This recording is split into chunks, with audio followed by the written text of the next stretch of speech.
എല്ലാവർക്കും നമസ്കാരം. Welcome back to Niyans. ചോറിൻ്റെ കൂടെ കഴിക്കാൻ തേങ്ങയൊന്നും ചേർക്കാതെ വളരെ പെട്ടെന്ന് തയ്യാറാക്കാൻ പറ്റുന്ന 2 തരം കറികളുടെ റെസിപ്പിയാണ് ഇന്നത്തെ വീഡിയോയിലുള്ളത്. ആദ്യം തയ്യാറാക്കുന്നത് മുളകും തക്കാളിയും എല്ലാം കൂടി ചേർത്ത് നല്ല അടിപൊളി ടേസ്റ്റിൽ തയ്യാറാക്കിയിട്ടുള്ള ഒരു ഐറ്റമാണ്. അപ്പോൾ ഇതെങ്ങനെയാണ് ചെയ്യുന്നത് നോക്കാം.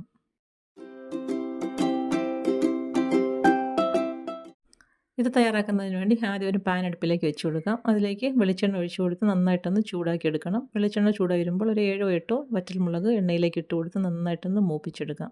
അപ്പോൾ ഇതിലേക്ക് കുറച്ച് ഐറ്റംസ് ഇതേപോലെ ഒന്ന് എണ്ണയിലിട്ട് മൂപ്പിച്ചെടുക്കാനുണ്ട്. അപ്പം മുളക് നന്നായിട്ടൊന്ന് കളറ് മാറിയിട്ട് ആ ചുവപ്പൊക്കെ മാറി ഇതേപോലെ ഒരു ഡാർക്ക് ബ്രൗൺ കളറാകുന്നത് വരെ എണ്ണയിലിട്ട് നന്നായിട്ടൊന്ന് മൂപ്പിച്ചെടുക്കണം. അപ്പോൾ കൈ കൊണ്ട് നമുക്ക് തിരുമ്മി ഉടച്ചെടുക്കാനുള്ളതാണ്. അപ്പോൾ നന്നായിട്ടൊന്ന് മൂപ്പിച്ചെടുക്കണം. ഇനി അതേ എണ്ണയിൽ തന്നെ അതേപോലെ ഒരു 7 8 അല്ലി വെളുത്തുള്ളി നന്നായിട്ടൊന്ന് മൂപ്പിച്ചെടുക്കണം. അത് നമുക്ക് കൈ കൊണ്ട് ഞെരടിയെടുക്കാനായതുകൊണ്ട് തന്നെ എണ്ണയിലിട്ട് നല്ലതുപോലെ ഒന്ന് മൂപ്പിച്ചെടുക്കണം. അപ്പോൾ അതും കളർ മാറി ഈ ഒരു കളറാകുന്നത് വരെ ഒന്ന് വഴറ്റി കൊടുക്കണം.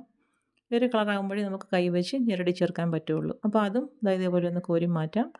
ഇനി അതേ എണ്ണയിൽ തന്നെ ഒരു വലിയ തക്കാളി ഇതേപോലെ ഒന്ന് സ്ലൈസ് ചെയ്തതും കൂടി ഇട്ട് കൊടുക്കാം. ഇട്ട് കൊടുത്ത് അതിനെ ഒന്ന് തിരിച്ചും മറിച്ചും ഇട്ട് അത് നല്ലതുപോലെ ഒന്ന് വേവിച്ചെടുക്കണം. എണ്ണയിൽ കിടന്നൊന്ന് മൂത്ത് വെന്ത് വരണം. അപ്പോൾ അതിൻ്റെ സ്കിന്നൊക്കെ ഒന്ന് ഇളക്കി കളയാനുള്ളതാണ്. ആ ഒരു രീതിയിൽ ഇതേപോലെ തിരിച്ചും മറിച്ചും ഇട്ട് കൊടുത്ത് നല്ലതുപോലെ ഒന്ന് വേവിച്ചെടുക്കണം. പെട്ടെന്ന് തന്നെ തക്കാളിയൊക്കെ വെന്ത് ആ സ്കിന്നൊക്കെ അതിൽ നിന്ന് ഇളകിപ്പോൾ ഇതേപോലെ നമുക്ക് ഈസി ആയിട്ട് തന്നെ ഒരു സ്പൂൺ ഉപയോഗിച്ച് ഇതേപോലെ ആ സ്കിന്നൊന്ന് ഇളക്കി കളയണം.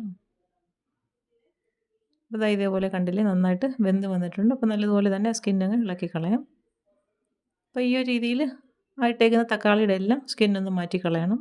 മാറ്റി കളഞ്ഞതിന് ശേഷം നമുക്ക് എണ്ണയിൽ നിന്ന് കോരി മാറ്റാം. അപ്പോൾ സ്കിൻ ഇളക്കി കളയുന്നതിന് ഇതേപോലെ എണ്ണയിൽ നിന്ന് കോരി മാറ്റിയെടുക്കാം.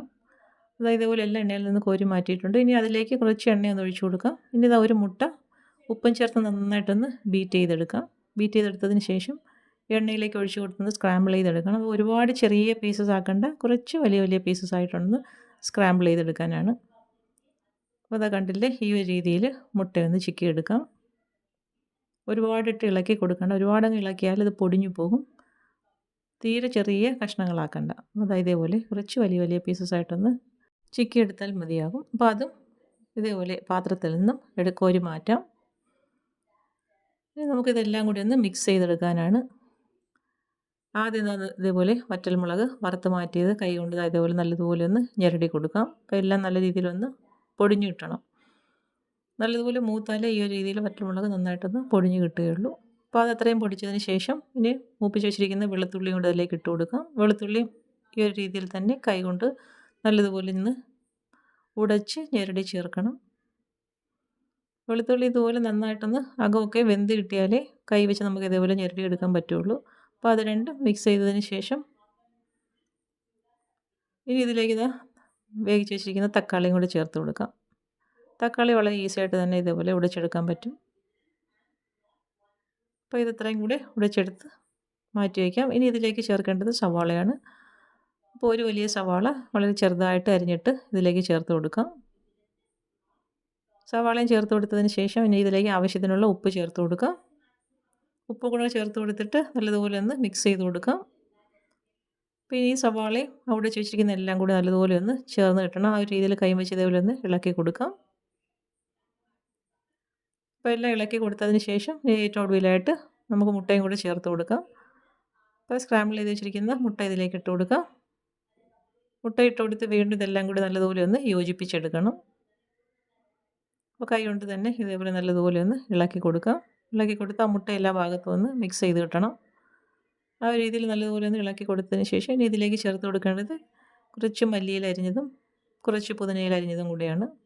അപ്പോൾ അതിന് രണ്ടിനെയും കൂടി സ്മെല്ലും കൂടി ആകുമ്പോൾ ഇതിന് നല്ലൊരു ടേസ്റ്റാണ്. അപ്പോൾ അത് ഇട്ട് കൊടുത്ത് വീണ്ടും നല്ലതുപോലെ ഒന്ന് ഇളക്കി കൊടുക്കാം. അപ്പോൾ ഇത്രയായി കഴിഞ്ഞാൽ നമ്മുടെ ചോറിൻ്റെ കറി റെഡിയായി കഴിഞ്ഞു. നല്ല അടിപൊളി ടേസ്റ്റാണ് ചോറിൻ്റെ കൂടെ ഇത് സൈഡായിട്ട് വെച്ച് കഴിക്കാൻ. ഏറ്റവും ലാസ്റ്റിൽ കുറച്ച് വെളിച്ചെണ്ണയും കൂടി ഒഴിച്ച് കൊടുക്കാം. വെളിച്ചെണ്ണയും കൂടി ഒഴിച്ച് കൊടുത്ത് വീണ്ടും എല്ലാം കൂടി നല്ലതുപോലെ ഒന്ന് ഇളക്കി കൊടുക്കാം. അപ്പോൾ നമ്മുടെ കറി സെറ്റായി കഴിഞ്ഞിട്ടുണ്ട്. ഇത് കാണുമ്പോൾ തന്നെ അറിയാമല്ലോ എത്രത്തോളം ടേസ്റ്റ് ആയിരിക്കും എന്നുള്ളത്. അപ്പോൾ ചോറിൻ്റെ കൂടെ ഇട്ട് കഴിക്കാൻ, ഇളക്കി കഴിക്കാൻ നല്ല അടിപൊളി ടേസ്റ്റാണ്. അപ്പോൾ ഈ ഒരു രീതിയിൽ തേങ്ങയൊന്നുമില്ലാതെ വളരെ പെട്ടെന്ന് തയ്യാറാക്കാൻ പറ്റുന്ന ഒരു കറിയാണ്. അപ്പോൾ ഈ ഒരു രീതിയിലൊന്ന് ട്രൈ ചെയ്ത് നോക്കിക്കോളൂ. ഇനി നമുക്ക് ചോറിൻ്റെ കൂടെ ഇട്ട് ഇളക്കി കഴിക്കാം. അപ്പോൾ കണ്ടില്ലേ, ഇനി ചോറിൻ്റെ കൂടെ ഇട്ടൊന്ന് ഇളക്കാം. അപ്പോൾ തീർച്ചയായിട്ടും ഈ ഒരു കറി ഇങ്ങനെയൊന്ന് ട്രൈ ചെയ്ത് നോക്കും. നല്ല അടിപൊളി ടേസ്റ്റാണ്.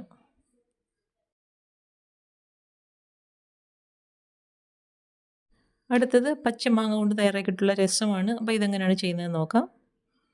അപ്പോൾ ഇത് തയ്യാറാക്കുന്നതിന് വേണ്ടി കുറച്ച് പച്ചമാങ്ങ വേണം. അതൊരു ചട്ടിയിലേക്ക് ഇട്ട് കൊടുത്ത് അതിലേക്ക് ആവശ്യത്തിനുള്ള വെള്ളം ഒഴിച്ച് കൊടുത്ത് ഉപ്പ് ഇട്ട് കൊടുക്കാം. ഇനി 1 ടീസ്പൂൺ മുളക് പൊടിയും 1/4 ടീസ്പൂൺ അളവിൽ മഞ്ഞൾപ്പൊടിയും ചേർത്ത് കൊടുത്ത് നല്ലതുപോലെ ഒന്ന് ഇളക്കി കൊടുക്കാം.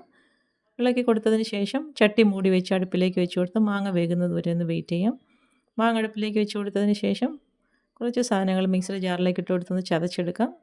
കുറച്ചധികം ചെറിയുള്ളി, ഒരു 3-4 കഷ്ണം വെളുത്തുള്ളിയും, 1/4 ടീസ്പൂൺ ജീരകവും, ഒരു നുള്ള് ഉലുവാപ്പൊടിയും കൂടി ചേർത്ത് കൊടുത്ത് ഇതൊന്ന് ചതച്ചെടുക്കണം. അപ്പോൾ ദാ ഈ ഒരു രീതിയിൽ നല്ലതുപോലെ ഒന്ന് ചതച്ചെടുത്തിട്ടുണ്ട്. അപ്പോഴേക്കും ഇത് അടുപ്പിലേക്ക് വെച്ച് കൊടുത്തിരുന്ന മാങ്ങ ഒന്ന് വെന്ത് വന്നിട്ടുണ്ട്. നല്ലതുപോലെ ഒന്ന് ഇളക്കി കൊടുക്കാം. ഇളക്കി കൊടുത്തതിന് ശേഷം ഈ ചതച്ച് വെച്ചിരിക്കുന്ന കൂട്ട് ഇതിലേക്ക് ഇട്ട് കൊടുക്കാം. ആ കൂട്ടും ഇട്ട് കൊടുത്തതിന് ശേഷം നല്ലതുപോലെ ഒന്ന് ഇളക്കി കൊടുക്കാം. അപ്പോൾ അത് കറിയിലേക്ക് നല്ലതുപോലെ ഒന്ന് മിക്സാക്കി കിട്ടണം. അതാ കണ്ടില്ലേ, കറി ഒന്ന് തിക്കായി വന്നിട്ടുണ്ട്. അപ്പോൾ ഈ രീതിയിൽ നല്ലതുപോലെ ഒന്ന് ഇളക്കി കൊടുത്തതിന് ശേഷം ഇനി നമുക്കിതിലേക്ക് ആവശ്യത്തിനുള്ള വെള്ളം ചേർത്ത് കൊടുക്കാം. വെള്ളം ചേർത്ത് കൊടുത്തിട്ട് ഇനി ഇതിലേക്ക് ഉപ്പ് ചേർത്ത് കൊടുക്കണം. അത് ഉപ്പ് നമ്മൾ കുറച്ച് കഷ്ണത്തിന് വേണ്ടി മാത്രമേ ചേർത്ത് കൊടുത്തിട്ടുള്ളായിരുന്നു. ഇനി ആവശ്യത്തിനുള്ള ഉപ്പ് ഇട്ട് കൊടുത്ത് വീണ്ടും നല്ലതുപോലെ ഒന്ന് ഇളക്കി കൊടുക്കാം. ഇളക്കി കൊടുത്തതിന് ശേഷം ചട്ടി മൂടി വെച്ച് അതൊന്ന് തിളച്ച് വരുന്നവരെ ഒന്ന് വെയിറ്റ് ചെയ്യാം. ഇപ്പോൾ ഇതാ രസം ഒന്ന് തിളച്ച് വന്നിട്ടുണ്ട്. നല്ലതുപോലെ ഒന്നുകൂടി ഒന്ന് ഇളക്കി കൊടുക്കാം. ഇളക്കി കൊടുത്തതിന് ശേഷം ഫ്ലെയിം ഓഫ് ചെയ്ത് അടുപ്പിൽ നിന്ന് മാറ്റാം. ഇനി ഇതിലേക്കൊന്ന് താളിച്ച് കൊടുക്കണം. അപ്പോൾ ഇതാ പാൻ അടുപ്പിൽ വെച്ച് വെളിച്ചെണ്ണ ഒഴിച്ച് കൊടുക്കാം. വെളിച്ചെണ്ണ ചൂടായി വരുന്ന സമയത്ത് അതിലേക്ക് കടുക് ഇട്ട് കൊടുക്കാം. അതിൻ്റെ കൂടെ തന്നെ കുറച്ച് വറ്റൽമുളകും കുറച്ച് കറിവേപ്പിലയും കൂടി ചേർത്ത് കൊടുക്കാം. ഇനി ഇതിലേക്ക് കുറച്ച് കായപ്പൊടിയും കൂടി ചേർത്ത് കൊടുക്കണം. കായപ്പൊടി ഇട്ട് കൊടുത്ത് നന്നായിട്ടൊന്ന് മൂപ്പിച്ചെടുക്കാം. മൂപ്പിച്ചെടുത്തതിന് ശേഷം തയ്യാറാക്കി വെച്ചിരിക്കുന്ന രസത്തിലേക്ക് ഒഴിച്ചു കൊടുക്കാം. നല്ല കിടിലൻ ടേസ്റ്റാണ്. ഇപ്പോൾ പച്ചമാങ്ങയുടെയൊക്കെ സീസണാണല്ലോ. ഈ ഒരു രീതിയിൽ പച്ചമാങ്ങ കൊണ്ട് രസം ഒന്ന് തയ്യാറാക്കി നോക്കും. നല്ല അടിപൊളി ടേസ്റ്റാണ്. അപ്പോൾ ഇന്നത്തെ വീഡിയോ ഇത്രയേ ഉള്ളൂ. ഇഷ്ടമായ ലൈക്ക് ചെയ്ത് സബ്സ്ക്രൈബ് ചെയ്ത് സപ്പോർട്ട് ചെയ്തേക്കൂ. എന്തെങ്കിലുമൊക്കെ അഭിപ്രായങ്ങളുണ്ടെങ്കിൽ കമൻറ്റ് ചെയ്യൂ. വീണ്ടും അടുത്ത വീഡിയോയിൽ കാണുന്നത് വരെ bye from Niyans. Thanks for watching.